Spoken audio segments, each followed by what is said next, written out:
quiet my soul, 'cause you're teaching me how to slow down. Good morning, River House. Pastor Jordan here. We're going to continue constructing our rhythm of life. And again, I want to exhort you this morning that the tempo of this rhythm is to slow down so we can get in step with God. It says in Galatians 5 that we're to keep in step with the Spirit. So I want to exhort you today to think slower, to speak slower, to read the scriptures slower, to talk to one another slower, to drive slower. Slow down so you can catch up with God today. The daily practice that I want to talk about today is fellowship. This is something that's all throughout the scriptures. Kind of cool note about it, koinonia was the Greek term of fellowship, and the fellowship of the early church in the Roman Empire was one of the most baffling things about the church to Rome.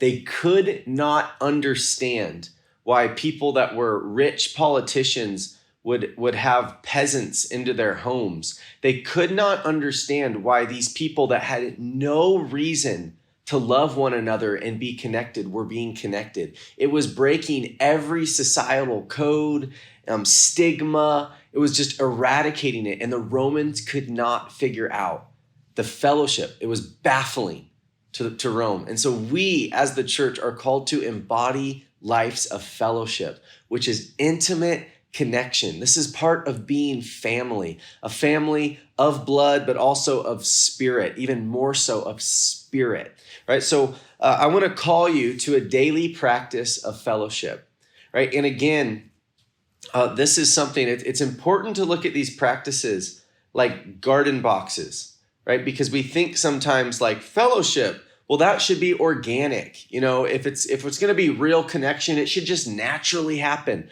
That is not the truth, right? We live in a world of people that love a lot. Most of us love a lot of people and still have a lot of disconnection in our lives, right? Connection is the fruit of intentionality. It is not just the organic happenings, right? Garden boxes, you have to lay them. You have to put the soil layer after layer after layer and the right thing. You have to water it. You got to make sure the weeds aren't in there. You got to fertilize it. You got to trim it. You got to prune the plants as they start coming out. They are so organic. They create life, but they're very intentional. Fellowship is the same way, right? It's very organic, but it has to be intentionally created. I want to challenge you all to make fellowship an intentional part of every day. And I want you specifically by doing a shared meal. I want you to have a household meal or a family meal. If you live alone, I want you to Zoom call with someone and literally share a meal on a FaceTime or a Zoom. Right? It is so important that we are intentionally creating spaces where face-to-face connection can take place. Right? Many right now in this culture, we're disconnected. I can attest to that in our own family. We've been on a journey of recognizing that in the busyness of all of our lives, we all kind of get our orbits that don't touch very well. And we're journeying and learning how to build connection. And intentionality is where this starts. You have to create space for this to happen. And right now is no better time than to create space. And I want you to share at least one meal daily with other people. And in those meals, I want you to slow down. I want you to think slower. I want you to converse slower. I want you to eat slower. I want you to make the focus one another and not just eating the food. Right? And you say, this doesn't seem very spiritual. No, it's very spiritual. The early church, as I mentioned, what they did when they came for church is they would come and they would eat a meal for upwards of an hour. And then they would culminate. They would go and they would worship. They'd do the spiritual gifts and then culminate with the Lord's meal. So the whole fellowship of the church was built around eating and dialoguing and connecting intentionally under the presence of the Lord. All right, I want to encourage you to do the same thing.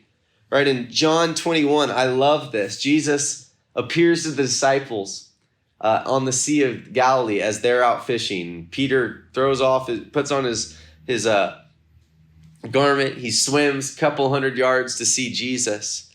And then it says when they got out on the land, they saw a charcoal fire already laid and fish placed on it and bread.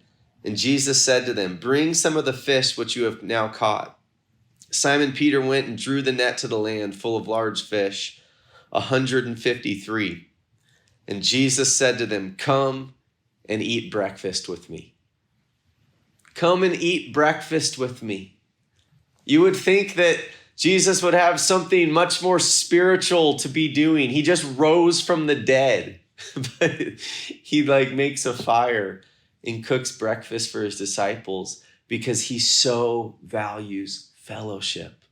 If this is one of the few stories we have of what Jesus does after raising from the dead, I think he's trying to make a point that fellowship and sharing meals together is a deeply spiritual act that is profoundly powerful. And we see that after this time of fellowship is when Jesus has these conversations with Peter. He gives Peter opportunity to redeem his denying. And he asks Peter, "Do you love me?" Right? Amazing things happen in the fellowship and the conversations that take place. Wounds can be healed. We can be salved for one another. There can be so much can take place in times of fellowship. And I sense that God is desiring to reform connections that perhaps are not as strong as they once were or as they should be. So I want to challenge you during this season, and particularly this season. It might not be feasible in times to come, but right now, learn the wealth of true fellowship. Intentionally create time and share one meal every day with people in your home, with people that you love. Make space for fellowship. I pray that God will richly bless you and that intimacy will form and awaken organically, even spontaneously, as you create time for God to show up and bring the koinonia of the Spirit. God bless you, and we'll see you tomorrow morning.